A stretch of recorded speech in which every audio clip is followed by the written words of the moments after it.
अमरावतीत बच्चू कडूंची महारॅली बघायला मिळते।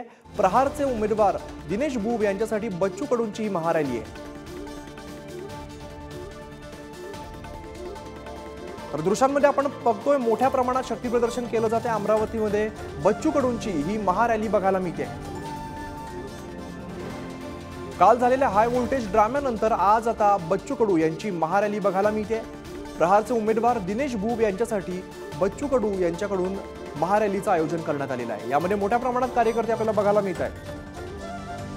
बच्चू कडू यांचं शक्ती प्रदर्शन आपण दृश्यांमध्ये पाहतोय। अमरावतीमधली थेट दृश्य आहेत। प्रहारचे उमेदवार दिनेश बुब यांच्यासाठी बच्चू कडू महारॅली काढतायत। जितेंद्र शिंगाडे आमचे प्रतिनिधी अधिकची माहिती देतात। जितेंद्र, प्रहारचे उमेदवार दिनेश बुब यांच्यासाठी बच्चू कडूंची महारॅली बघायला मिळते, शक्ती प्रदर्शन बघायला मिळत आहे। नक्कीच अनेक मोठ्या प्रमाणात जे कार्यकर्ते आहेत, प्रहारचे कार्यकर्ते आहेत, त्या इथे गोळा झालेले आहेत आणि नुकतंच जे आहे ते आता या रॅलीला सुरुवात झालेली आहे।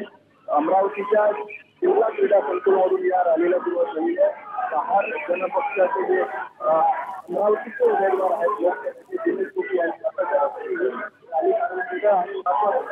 काल जो राडा झालेला होता, झालेला होता या मैदानावरून त्यानंतर ही रॅली काढण्यात येत दावा केलेला होता की रॅलीमध्ये 1 लाख कार्यकर्ते सहभागी होते।